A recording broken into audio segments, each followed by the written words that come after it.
Hello friends, कैसे हो आप सभी। कैम क्लासेस के यूट्यूब चैनल में आप लोगों का मोस्ट वेलकम। फ्रेंड्स, आज हम अपने सॉल्यूशन चैप्टर के कॉलिगेटिव प्रॉपर्टीज टॉपिक को कंटिन्यू करेंगे। लास्ट लेक्चर में हमने कॉलिगेटिव प्रॉपर्टीज में first portion relative lowering vapour pressure को एक्सप्लेनेशन में लिया था। आज का हमारा नेक्स्ट टॉपिक रहेगा कॉलिगेटिव प्रॉपर्टीज में second point, elevation and boiling point. Friends, एक चीज मैं आपको बता दूं, कॉलिगेटिव प्रॉपर्टीज में अगर हम पहली तीन कॉलिगेटिव प्रॉपर्टीज की बात करें, relative lowering in vapour pressure, elevation and boiling point और आपका डिप्रेशन एंड फ्रीजिंग पॉइंट, तीनों कहीं ना कहीं टेम्परेचर और वेपर प्रेशर का रिलेशन एक्सप्लेन करते हैं। क्लियर नहीं है ये? तो यहाँ पर भी एक चीज आप माइंड में रखना कि जो वेपर प्रेशर होता है, वेपर प्रेशर डायरेक्टली प्रोपोर्शनल किसके रहेगा दोस्तों? टेम्परेचर के रहेगा। क्लियर है नहीं है ये? और वेपर प्रेशर जो रहता है फ्रेंड्स, इनवर्सली प्रोपोर्शनल होता है किसके? बॉइलिंग पॉइंट के। ये भी चीज याद रख लेना। क्लियर है नहीं है ये? Vapour pressure inversely proportional to the boiling point. Clear है नहीं है ये? यानी वेपर प्रेशर आपका बढ़ेगा तो बॉइलिंग पॉइंट कम रहेगा, यदि बॉइलिंग पॉइंट कम है तो वेपर प्रेशर हाई। सेकंड हमारा कॉलिगेटिव प्रॉपर्टी है एलिवेशन एंड बॉइलिंग पॉइंट। मैं आपको इसको सबसे पहले डिस्कस करेंगे हम बॉइलिंग पॉइंट के बारे में, फिर उसके बाद हम एलिवेशन एंड बॉइलिंग पॉइंट पे आएंगे। क्लियर है नहीं है ये? बॉइलिंग पॉइंट का डेफिनेशन माइंड में रखना। बॉइलिंग पॉइंट क्या होता है? द टेम्परेचर, वो नहीं है। अगर हम एग्जैक्ट डेफिनेशन की बात करें तो वो क्या रहता है? वेपर प्रेशर के बेस पर हम देते हैं definition, the temperature at which vapour pressure of a substance become equal to atmospheric pressure. Clear है नहीं है? किसी भी सब्सटेंस का वेपर प्रेशर, ये कोई सब्सटेंस है, इसका वेपर प्रेशर एटमॉस्फेरिक प्रेशर के इक्वल हो जाए, then the temperature called its boiling point, और ये क्या करेगा? हवा में तैरने लगेगा। क्लियर है नहीं है? यानी ये गैसियस फेज में कन्वर्ट हो जाएगा। कब? जब इसका वेपर प्रेशर एटमॉस्फेरिक प्रेशर के इक्वल होगा। क्लियर है नहीं है ये? तो बॉइलिंग पॉइंट क्या होता है? Temperature at which vapour pressure become equal to atmospheric pressure. Clear है ये चीज? अब आगे बढ़ते हैं। जब किसी भी नॉन वॉलेटाइल सॉल्यूट में, फिर वही बात करेंगे, ये हमारे पास कोई कंटेनर है फ्रेंड्स, कंटेनर में कोई नॉन वॉलेटाइल सॉल्वेंट डाला हुआ है हमने, सॉल्यूट डाला हुआ है हमने, ये हमारा वॉलेटाइल सॉल्वेंट है और इसमें हमने नॉन वॉलेटाइल सॉल्यूट डाल दिया फ्रेंड्स। क्या है हमारा? नॉन वॉलेटाइल सॉल्यूट है। क्लियर है नहीं है ये? तो हमने लास्ट जो टॉपिक था relative lowering in vapour pressure, उसमें क्या ऑब्जर्व किया था कि जब non volatile solute volatile solvent में ऐड करते हैं तो वेपर प्रेशर क्या होता है फ्रेंड्स? डिक्रीज हो जाता है। वेपर प्रेशर ऑफ सॉल्यूशन क्या हो जाएगा? डिक्रीज होगा। वेपर प्रेशर डिक्रीज होगा, बॉइलिंग पॉइंट इंक्रीज होगा। एक एग्जांपल ले लीजिए। देखिए फ्रेंड्स, जैसे हमारे पास 1 लीटर वाटर है, 1 लीटर वाटर। क्लियर है नहीं है? पानी के लिए हम बॉइलिंग पॉइंट जानते हैं 100 डिग्री सेल्सियस, नहीं है? लेकिन जैसे ही आप इसमें मान लीजिए 10 ग्राम आपने शुगर डाल दिया तो ये क्या बन गया? Aqua solution of sugar. 1 litre पानी, बॉइलिंग पॉइंट कितना? 100 degree Celsius. Pure water, pure water के लिए boiling point 100 degree Celsius. Clear है नहीं है? और जैसे ही हमने इसमें शुगर डाल दिया 10 ग्राम, अब बॉइलिंग पॉइंट मेजर करना शुरू करें हम, हमें मिलेगा मान लीजिए 120 डिग्री सेल्सियस या 125 डिग्री सेल्सियस। क्लियर नहीं है? यानी बॉइलिंग पॉइंट, पानी अकेला था, बॉइलिंग पॉइंट था 100 डिग्री सेल्सियस। पानी में जैसे ही हमने शुगर डाल दिया, बॉइलिंग पॉइंट हो गया 115 डिग्री सेल्सियस। क्लियर नहीं है ये? यानी 15 डिग्री सेल्सियस बढ़ गया। कब बढ़ा है वो? जब हमने 10 ग्राम शुगर उसमें ऐड किया है। क्लियर नहीं है? यानी नॉन वॉलेटाइल सॉल्यूट डालते हैं तो बॉइलिंग पॉइंट क्या होता है? इंक्रीज या डिक्रीज? इंक्रीज। क्लियर नहीं है? बॉइलिंग पॉइंट बढ़ता है, और जब बॉइलिंग पॉइंट बढ़ेगा फ्रेंड्स, वेपर प्रेशर क्या होगा? डिक्रीज होगा। क्लियर नहीं है? वेपर प्रेशर डिक्रीज होगा। इस चीज को हम ग्राफिकली भी देखेंगे। चलिए, पानी का बॉइलिंग पॉइंट कितना था? मैंने बताया 100 डिग्री सेल्सियस। शुगर सॉल्यूशन का बॉइलिंग पॉइंट कितना हो गया फ्रेंड्स? 115 degree Celsius. अब जो चेंज आया है, कितने डिग्री सेल्सियस का चेंज है? 15 डिग्री सेल्सियस का change. 15 degree Celsius boiling point बड़ा है, उसी को हम बोलते हैं elevation in boiling point. Clear है नहीं ये? तो elevation in boiling point friends definition क्या हो गया, किसका ज्यादा है, सॉल्यूशन का, किसका कम है, प्योर सॉल्वेंट का कम है। तो elevation in boiling point gives the difference between solution and pure solvent.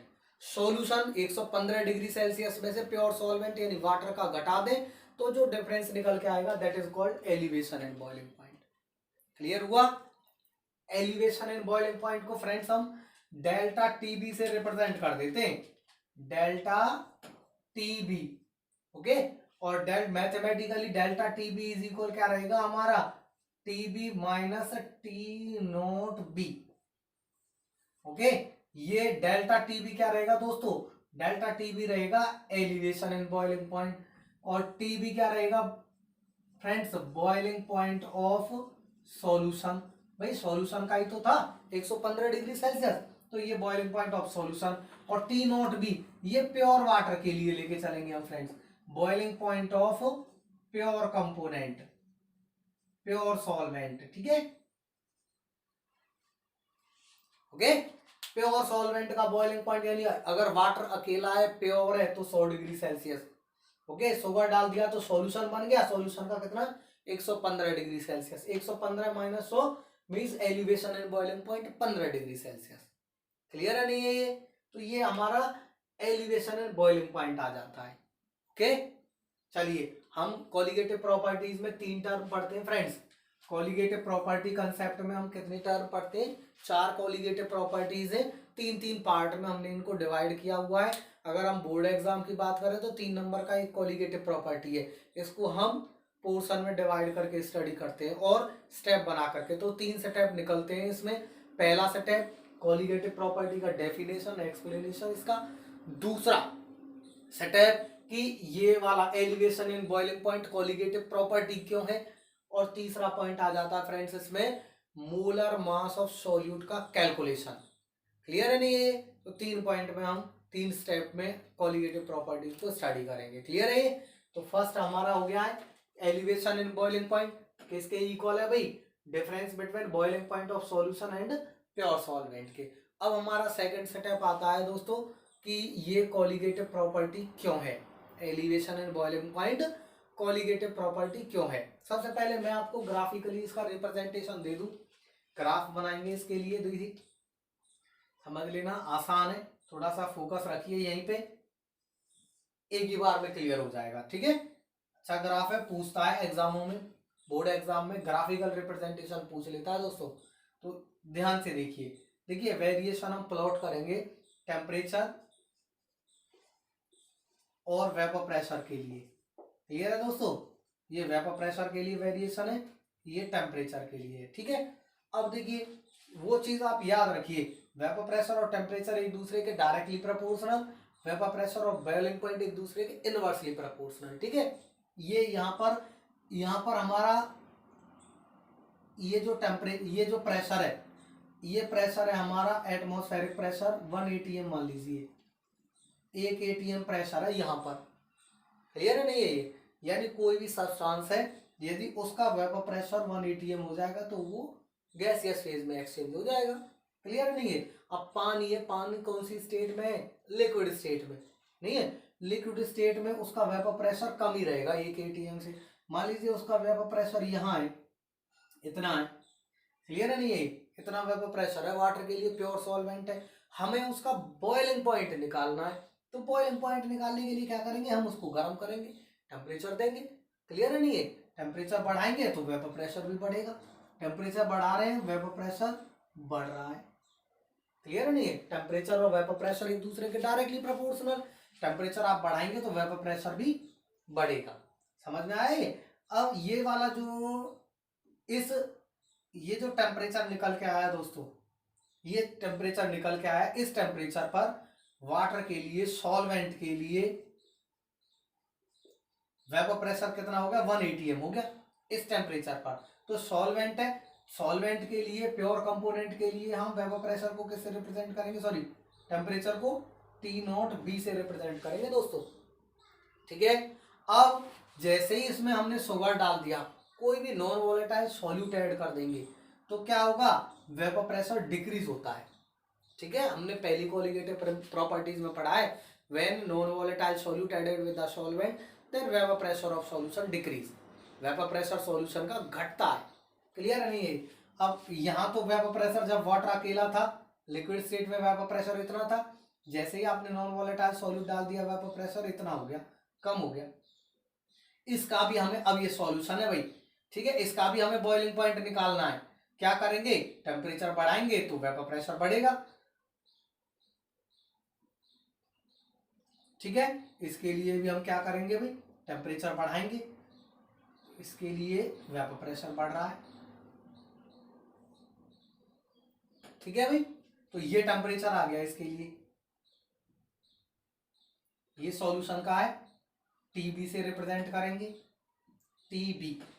Okay, अब दोनों के बीच का जो डिफरेंस है दोस्तों, ये this is the boiling point of solution, this is the boiling point of pure component.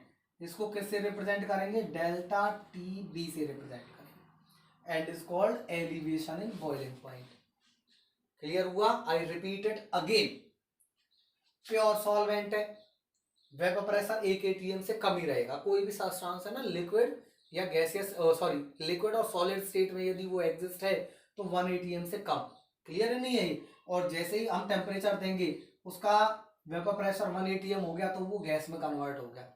ठीक है भाई, तो किस टेम्परेचर पर कन्वर्ट हुआ है वो गैस में, किस टेम्परेचर पर उसका वेपर प्रेशर 1 atm हुआ, इस टेम्परेचर पर।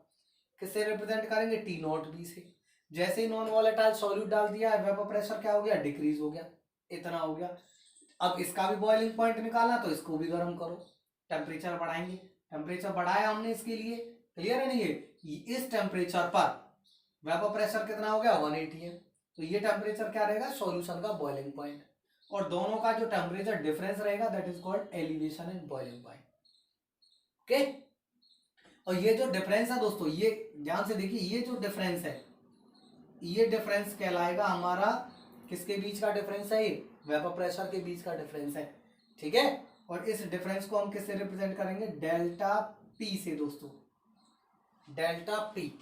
क्लियर है नहीं है? और ग्राफिकल रिप्रेजेंटेशन हमें ये ऑब्जर्वेशन भी देता है कि डेल्टा पी किसके बराबर है, डेल्टा टी बी के बराबर है, यानी डेल्टा पी डायरेक्टली प्रोपोर्शनल है दोस्तों डेल्टा टी बी के। क्लियर है नहीं है? ये यहां से हम ऐसे राइट कर सकते हैं कि delta T B directly proportional delta P के। ओके, या इक्वल कह सकते हैं, delta T B equal to delta P. जितना एलिवेशन एंड बॉइलिंग पॉइंट रहेगा उतना ही डेल्टा पी रहेगा। क्लियर है? ये डायरेक्टली प्रोपोर्शनल का साइन लगा लीजिए, delta T B directly proportional delta P. और from relative lowering in vapour pressure, del P directly proportional रहता है हमारा दोस्तों, डेल पी इज इक्वल, हम ऐसे कह सकते हैं ना, डेल पी इज इक्वल, आपका ये स्टेटमेंट रहता है delta P over P not A is equal X B. Okay, और डेल्टा पी इज इक्वल क्या आ जाएगा हमारा friends, P not A into X B. और P not A pure component है, डायरेक्टली प्रोपोर्शनल का के कांस्टेंट के form में यूज किया गया है इसको। यदि इसको हम हटाएं तो डेल्टा पी डायरेक्टली प्रोपोर्शनल किसके हो जाएगा दोस्तों, एक्स बी के। Del P directly proportional del P, del T B directly proportional delta P के, और डेल्टा पी डायरेक्टली प्रोपोर्शनल है एक्स बी के, यानी मोल फ्रैक्शन ऑफ सॉल्यूट के। तो हम कह सकते हैं दोस्तों कि delta T B directly proportional किसके रहेगा, मोल फ्रैक्शन ऑफ सॉल्यूट के, यानी डेल्टा टी बी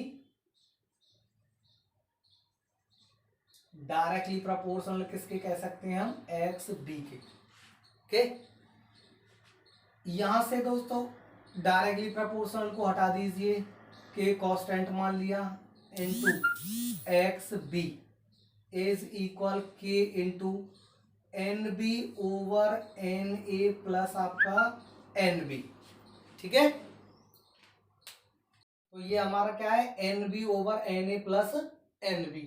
अब देखिए यहां पर ये लेके चल रहे हैं हम, वैल्यू पुट कर दीजिए दोस्तों इनके लिए, del T B is equal K into, यदि हमारा डाइल्यूट सॉल्यूशन है, डाइल्यूट सॉल्यूशन के लिए ये चीज लिख लें friends, for dilute solution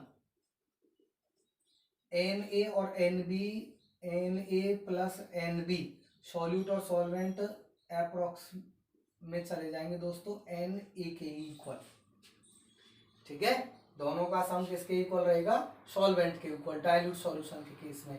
then delta Tb is equal क्या रहेगा दोस्तों, K into Nb over Na, okay, delta Tb is equal K into Wb, Nb का वैल्यू क्या रहेगा दोस्तों, Wb ओवर Mb, Na का value Wa over Ma, delta Tb is equal K into ऊपर चला जाएगा Wb cross Ma over Mb cross आपका Wa, और इसको दोस्तों ऐसे लिख लें हम, delta Tb is equal K into Ma, के इंटू Ma मैंने आगे लिख लिया है, इंटू इसको ऐसे लिख लें हम Wb ओवर Mb क्रॉस आपका Wa, ठीक है। और अब ये क्या हो जाएगा आपका दोस्तों, इसको मान ले हम कांस्टेंट ऑफ प्रोपोर्शनलिटी, ठीक है, इसको क्या मान ले हम, constant of proportionality, Wb over Mb cross Wa, ये रहता है दोस्तों मोलालिटी ऑफ सॉल्यूशन, क्या रहता है, मोलालिटी ऑफ सॉल्यूशन, ये कांस्टेंट ऑफ प्रोपोर्शनलिटी है। तो डेल Tb डायरेक्टली प्रोपोर्शनल हम क्या कह सकते हैं, मोलालिटी ऑफ सॉल्यूशन के, यानी del Tb is directly proportional to small m के, मोलालिटी ऑफ सॉल्यूशन के, क्लियर नहीं है ये। तो ये एक्सपेरिमेंटल सेटअप होता है, ये हमें एक्सप्लेनेशन देता है क्या, कि जो एलिवेशन एंड बॉइलिंग पॉइंट होता है वो मोलालिटी पे डिपेंड करता है, मोलालिटी किस पे डिपेंड करती है दोस्तों, number of moles of solute पे, क्लियर नहीं है, जो चीज number of moles of solute पे डिपेंड करेगी उसको हम क्या बोलेंगे, colligative property. Thus we can say that elevation in boiling point is a colligative property. Okay, इसको आगे भी हम दे सकते हैं, यहां पर हम कांस्टेंट ऑफ प्रोपोर्शनलिटी अलग से लेके चलेंगे, delta Tb elevation in boiling point term के एवज में Kb constant of proportionality into m, ठीक है, यहां पर Kb क्या रहेगा दोस्तों, molal elevation constant, molal elevation constant. और यदि हमें इसका डेफिनेशन या वैल्यू निकालना है तो if friends molality is equal 1 molal, यदि मोलालिटी 1 है तो डेल्टा Tb क्या हो जाएगा दोस्तों, हमारा Kb के बराबर हो जाएगा, delta Tb is equal Kb, ठीक है, delta Tb is equal Kb।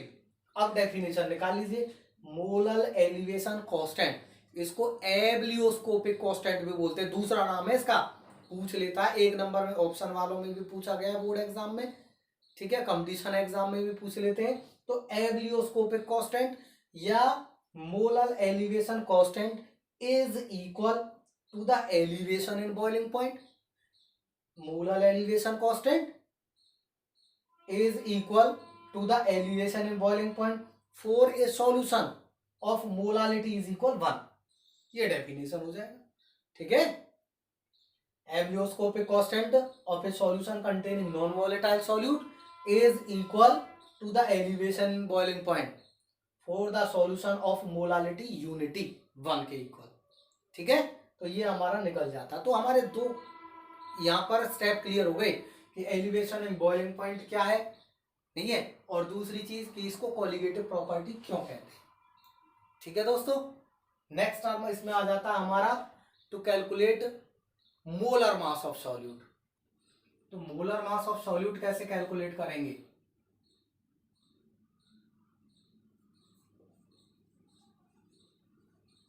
Determination of molar mass of solute, okay, तो हम वही टर्म लेके चलेंगे। इक्वेशन हमारी क्या थी last, delta T B is equal K B cross M. M क्या है फ्रेंड्स हमारा, molality of solution. M means molality of solution. Molality क्या कह रहा है आपका, number of moles of solute पर 1000 ग्राम ऑफ सॉल्वेंट। क्लियर है नहीं है ये 1000 ग्राम।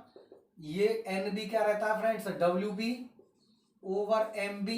नंबर ऑफ मोल्स क्या रहता है, mass over molar mass into weight of solvent W A multiplied by 1000। ये स्मॉल एम का वैल्यू है, पुट कर दीजिए फ्रेंड्स इसको इसमें।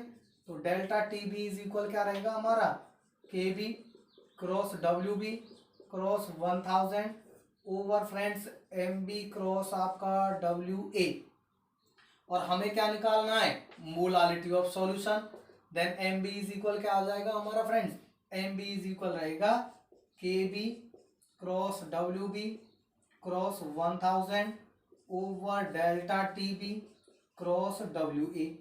डेल्टा टी बी नहीं हो आपके पास तो उस सिचुएशन में कह रहा है M B is equal K B cross W B cross 1000 over T B minus T naught B cross आपका डब्ल्यू ए। ये हमने पहले दिखा चुके हैं इसमें, ठीक है। डेल्टा टी बी क्या रहता है, boiling difference between boiling point of solution and pure solvent. तो डेल्टा टी बी की जगह ये वैल्यू भी पुट कर सकते हैं। ओके, तो ये हमारा लास्ट आ जाता है determination of molar mass of solute from elevation and boiling point. Clear हुआ। तो एलिवेशन एंड बॉइलिंग पॉइंट में यहां से मोलर मास ऑफ सॉल्यूट से रिलेटेड न्यूमेरिकल्स भी देखने को मिलते हैं। यहाँ से वेट ऑफ सॉल्वेंट निकलवा लेता है, एलिवेशन एंड बॉइलिंग पॉइंट भी निकलवा सकता है, और मोलर मास ऑफ सॉल्यूट किसी भी चीज का कैलकुलेशन करवा लेते हैं। क्लियर है नहीं है ये। अगर वाटर जैसे सॉल्वेंट दिए हुए हों तो उस केस में आपको ये दिया हुआ नहीं रहता है डेल टी बी नॉट। तो टी बी नॉट आपको पता हुआ होना चाहिए, ठीक है, कि 273 केल्विन हम वाटर के लिए टी बी नॉट लेके चलेंगे। क्लियर है नहीं। कभी कभी ये चीज दे के रखते हैं और वो पूछ लेते हैं भाई बॉइलिंग पॉइंट ऑफ सॉल्यूशन क्या है, नहीं है ये चीज दिया हुआ, बॉइलिंग पॉइंट ऑफ सॉल्यूशन पूछ लेता है। तो प्योर सॉल्वेंट आपको पता हुआ होना चाहिए, कांस्टेंट है भाई। क्लियर है नहीं है। जो भी नोट जहां भी लगे हुए हैं आपके, चाहे वो पी ए या पी बी के ऊपर लगे हुए हैं, वो क्या चीज है, वो कांस्टेंसी को दिखाते हैं। ओके, तो इसके कंसेप्ट के बेस पर न्यूमेरिकल निकलता है, वो हम देखेंगे नेक्स्ट लेक्चर में। ओके, चलिए फ्रेंड्स आगे देखते हैं। नंबर 3 कॉलिगेटिव प्रॉपर्टी है हमारा depression and freezing point. Clear है नहीं, डिप्रेशन एंड फ्रीजिंग पॉइंट। देखिए ये दो चीजें हमारे साथ चलेंगी, वेपर प्रेशर टेम्परेचर के डायरेक्टली प्रोपोर्शनल, बॉइलिंग पॉइंट के इनवर्सली प्रोपोर्शनल। नहीं है, हमारे पास एक कंटेनर है, मान लीजिए 1 लीटर वाटर है, वाटर में हमने नॉन वॉलेटाइल सॉल्यूट डाल दिया दोस्तों। नॉन वॉलेटाइल सॉल्यूट डालने पर हम क्या ऑब्जर्व करते हैं कि वेपर प्रेशर डिक्रीज हो जाता है। नॉन वॉलेटाइल सॉल्यूट डालने पर वेपर प्रेशर क्या हो जाता है दोस्तों, डिक्रीज। और बॉइलिंग पॉइंट क्या हो जाता है, वेपर प्रेशर डिक्रीज होगा तो बॉइलिंग पॉइंट इंक्रीज होगा। क्लियर नहीं है ये। अब बात हमारी फ्रीजिंग पॉइंट की हो रही है, फ्रीजिंग पॉइंट की बात कर लेते हैं। प्रैक्टिकली अगर हम ऑब्जर्वेशन देखें, पानी है, 1 गिलास वाटर है, वाटर के लिए फ्रीजिंग पॉइंट रहता है दोस्तों 0 डिग्री सेल्सियस। क्लियर नहीं है, वाटर के लिए 0 डिग्री सेल्सियस। क्लियर नहीं है। ठीक है, अगर हम चीजों को अपने इन्वायरमेंट से जोड़कर समझेंगे, अपनी एवरीडे लाइफ से कनेक्ट करके चलेंगे, कोई भी कंसेप्ट आपने उठाया हुआ है एवरीडे लाइफ से उसको जोड़ के देखिए। क्लियर नहीं है, माइंड में उसका प्रैक्टिकल आपके साथ चलना चाहिए, तो चीजें आप ज्यादा कवर कर सकोगे, नहीं है, अच्छे से समझ सकोगे उन चीजों को। तो उसके लिए बहुत ज्यादा जरूरी है कि प्रैक्टिकल आपके माइंड में चलता रहना चाहिए, नहीं है, कॉन्सेप्ट क्लियर होता चला जाएगा। 1 गिलास ऑफ वाटर है, फ्रीजिंग पॉइंट दोस्तों 0 डिग्री सेल्सियस। अब हमने उसमें क्या डाल दिया, शुगर। शुगर डालने पर क्या होता है दोस्तों, जैसे हम बात कर रहे थे बॉइलिंग पॉइंट में, बॉइलिंग पॉइंट में वाटर के लिए 100 degree Celsius boiling point, sugar डाल दिया आपने उसमें, बॉइलिंग पॉइंट कितना हो गया 115 डिग्री सेल्सियस, यानी बॉइलिंग पॉइंट 15 डिग्री सेल्सियस बढ़ गया। वो क्या था हमारा, एलिवेशन एंड बॉइलिंग पॉइंट, नहीं है। अब बात करेंगे फ्रीजिंग पॉइंट की। पानी का प्योर वाटर का फ्रीजिंग पॉइंट रहता है 0 डिग्री सेल्सियस, नहीं है। जैसे ही अब आपने उसमें शुगर डाल दिया, शुगर डालने पर क्या होता है, फ्रीजिंग पॉइंट डिक्रीज होगा। क्लियर नहीं है। पानी अकेला था सिंगल कंपोनेंट की फॉर्म में, तो 0 डिग्री सेल्सियस पर फ्रीज हो रहा है। आपने उसमें शुगर डाल दिया या साल्ट डाल दिया, तो पानी अब फ्रीज होगा दोस्तों -5 डिग्री सेल्सियस पे, -10 डिग्री सेल्सियस पे, इस तरह से। क्लियर है नहीं है ये। पहले 0 पे ही था और अब कितना हो गया, -5 और घट गया। अब कितना घटा है, that is called depression in freezing point. Okay, जो डिफरेंस आएगा प्योर वाटर के फ्रीजिंग पॉइंट में और सॉल्यूशन के फ्रीजिंग पॉइंट में, उसको बोलते हैं हम डिप्रेशन इन फ्रीजिंग पॉइंट। ठीक है दोस्तों, मैथमेटिकली और ग्राफिकली दोनों चीजें देखिए। इसके लिए ग्राफ से समझ के चलिए। पहले वेपर प्रेशर और ये वेरिएशन टेम्परेचर दोस्तों, ठीक है। हम ड्राइव कर रहे हैं वेरिएशन वेपर प्रेशर और टेम्परेचर के लिए। ठीक है, फ्रीजिंग पॉइंट क्या होता है, freezing point eight which solid and liquid state, solid and liquid state have same vapour pressure. Solid और लिक्विड दोनों स्टेट किसी भी सब्सटेंस के लिए सेम वेपर प्रेशर शो करें, उस टेम्परेचर को हम उस सब्सटेंस का फ्रीजिंग पॉइंट बोलते हैं। फ्रीजिंग पॉइंट क्या रहता है, the temperature at which solid and liquid have same vapour pressure. Solid का और लिक्विड, उसी सब्सटेंस की सॉलिड और लिक्विड दोनों अवस्थाओं का वेपर प्रेशर क्या हो, सेम हो, that is called freezing point. अब ग्राफिकली और प्रैक्टिकली समझ के चलिए। जैसे वाटर है, लिक्विड स्टेट में है, ठीक है। लिक्विड स्टेट में मान लीजिए वेपर प्रेशर 1 atm से कम है, वेपर प्रेशर मान लीजिए इतना है, ठीक है। वेपर प्रेशर इतना है लिक्विड स्टेट में वाटर के लिए। वाटर का हमें क्या निकालना है, फ्रीजिंग पॉइंट निकालना है। तो क्या करेंगे भाई, टेम्परेचर को डिक्रीज करेंगे, टेम्परेचर घटाएंगे, फ्रीज करेंगे इसको, टेम्परेचर डिक्रीज करेंगे, टेम्परेचर घटाएंगे तो वेपर प्रेशर क्या होगा फ्रेंड्स, घटेगा। टेम्परेचर घटा रहे हैं तो वेपर प्रेशर भी घटेगा, इस तरह से निकल के आएगा। ओके, इस तरह का वेरिएशन हमें ऑब्जर्व होगा। ये आ गया एक टेम्परेचर, और इससे और ज्यादा डिक्रीज करेंगे हम, 0 की तरफ लेके आएंगे टेम्परेचर को, तो ये सॉलिड स्टेट में। यहां तक तो दोस्तों ये लिक्विड स्टेट में है, यहां तक तो वाटर किस कौन सी स्टेट में है, ये आपका सॉल्वेंट है, और ये सॉल्वेंट के लिए फ्रेंड्स लिक्विड स्टेट है, ठीक है। और ये यहां से नीचे वाली ये फ्रेंड्स सॉलिड स्टेट है, ठीक है। ये पॉइंट जो रहेगा, ये वाला पॉइंट, इस पॉइंट पर हम क्या ऑब्जर्व करते हैं कि सॉलिड और liquid state of solvent have same vapour pressure. दोनों के लिए वेपर प्रेशर क्या है, सेम है। इस टेम्परेचर को T0F से रिप्रेजेंट करेंगे दोस्तों, T0F यानी freezing point of pure component, ठीक है।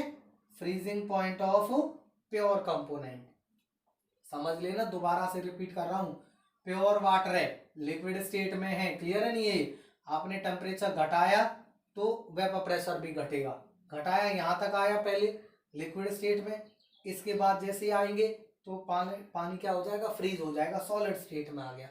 इस टेम्परेचर पर लिक्विड और सॉलिड दोनों के लिए वेपर प्रेशर सेम है, इतना वेपर प्रेशर है। तो इस टेम्परेचर को क्या बोलेंगे, सॉल्वेंट का, वाटर का फ्रीजिंग पॉइंट बोलेंगे, ठीक है। अब आ जाइए, जैसे ही आपने सॉल्वेंट में सॉल्यूट और डाल दिया तो क्या बन गया, सॉल्यूशन। सॉल्वेंट में सॉल्यूट डालने पर क्या बन गया दोस्तों, सॉल्यूशन बन गया। ये हमारा क्या आ गया दोस्तों, सॉल्यूशन। सॉल्यूट और ऐड करने पर कैसा सॉल्यूट, नॉन वॉलेटाइल सॉल्यूट। हमें इसका भी फ्रीजिंग पॉइंट निकालना है, तो फ्रेंड्स क्या करते हैं हम, इसको भी टेम्परेचर डाउन करते हैं, इसके लिए भी हम फ्रीजिंग पॉइंट निकालते हैं। ये टेम्परेचर आ जाएगा, यहां तक तो ये किस में है, लिक्विड स्टेट में, और इसके बाद ये किस में आ जाएगा दोस्तों, सॉलिड स्टेट में, नहीं है। तो तो ये जो टेम्परेचर रहेगा इस टेम्परेचर पर, इसको रिप्रेजेंट करेंगे हम TF से। इस टेम्परेचर पर सॉलिड और लिक्विड दोनों के लिए वेपर प्रेशर क्या है, सेम है, इतना है।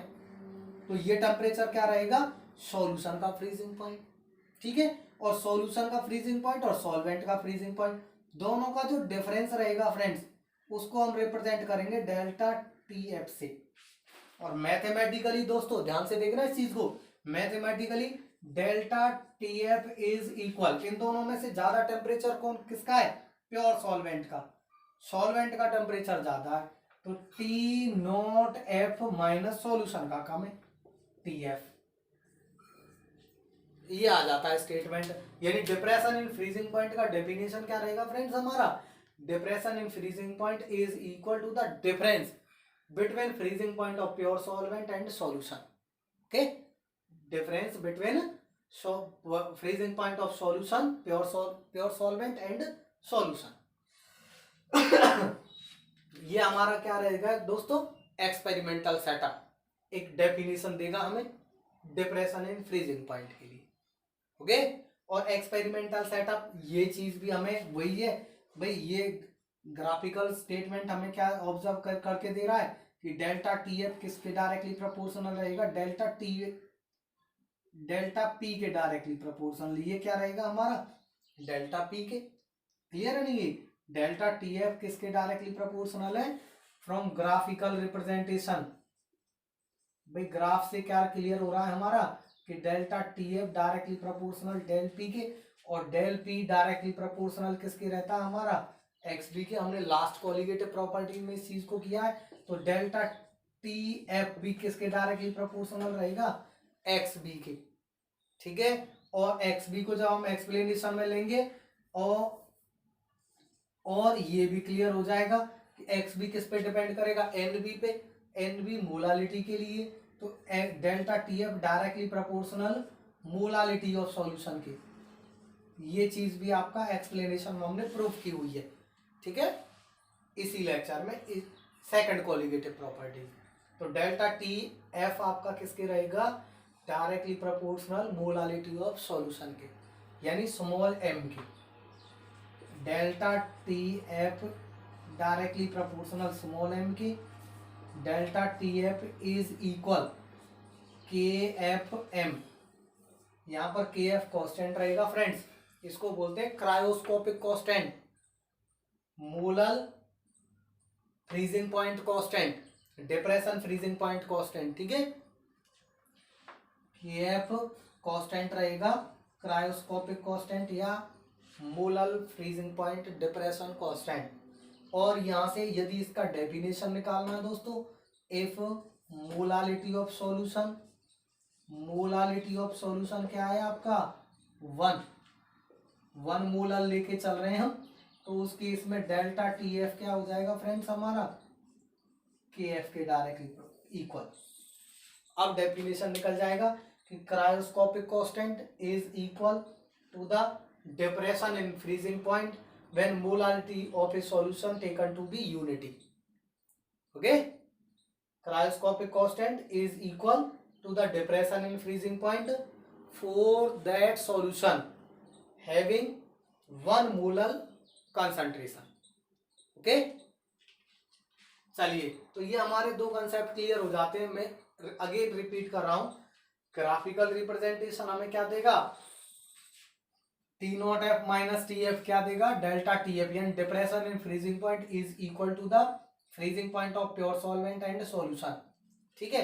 और ये जो ग्राफ है ये हमें क्या रिप्रेजेंटेशन दे रहा है कि डेल्टा TF जो रहेगा ये फ्रीजिंग पॉइंट का डिफरेंस है और ये वेपर प्रेशर का डिफरेंस है, दोनों बराबर रहते हैं। अगर ये बढ़ेगा तो ये भी बढ़ेगा दोस्तों, क्लियर है नहीं, ये बढ़ेगा तो ये भी बढ़ेगा, यानी एक दूसरे के डायरेक्टली प्रोपोर्शनल। पहली कोलिगेटिव प्रॉपर्टी कहती है नंबर फर्स्ट कि जो लोअरिंग इन वेपर प्रेशर होता है वो मोल फ्रैक्शन ऑफ सॉल्यूट के डायरेक्टली प्रोपोर्शनल में, ये इसके डायरेक्टली प्रोपोर्शनल, ये मोल फ्रैक्शन के, तो डेल TF XB के डायरेक्टली प्रोपोर्शनल हो जाएगा, नहीं हो जाएगा। और सेकंड कोलिगेटिव प्रॉपर्टी में हमने प्रूफ किया है कि डेल TB XB के डायरेक्टली प्रोपोर्शनल है, तो डेल TB मोलालिटी के डायरेक्टली प्रोपोर्शनल भी रहेगा। ओके, यानी डेल TF XB के डायरेक्टली प्रोपोर्शनल है तो डेल टी एफ मोलालिटी के भी डायरेक्टली प्रोपोर्शनल होगा।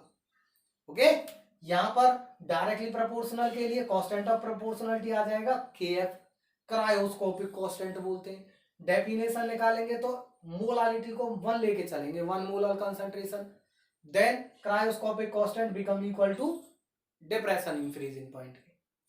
ओके, चलिए नेक्स्ट आ जाता है फ्रेंड्स इसमें determination of molar mass of solute. यदि हमें मोलर मास ऑफ सॉल्यूट निकालना है तो आसान है, हमें इस इक्वेशन में फ्रेंड्स, इस इक्वेशन में m का वैल्यू फाइंड आउट कर लीजिए from equation first. Equation first क्या कह रहा है हमारा कि delta T F is equal K F cross M के, और m इज इक्वल मोलालिटी क्या रहती है दोस्तों हमारी, मोलालिटी कहता है number of moles of solute weight of solvent in gram then multiplied by 1000। Okay, और m इज इक्वल क्या रहेगा हमारा W B over M B cross आपका डब्ल्यू ए मल्टीप्लाइड बाई 1000। इस वैल्यू को इस इक्वेशन में पुट कर दो m की जगह पे, नहीं है, देन डेल टी एफ क्या रहेगा हमारा from equation first, delta T F is equal K F cross W B cross 1000 over M B cross W A. Friends we have to calculate molar mass of solute, हमें M B निकालना है, तो M B क्या रहेगा हमारा, M B is equal K F cross W B cross 1000 over delta T F cross आपका W E. ये equation निकल जाती है। इस इक्वेशन की हेल्प से हम molar mass of solute calculate करते हैं from depression in freezing point colligative properties. Clear हुआ फ्रेंड्स, देख लीजिए।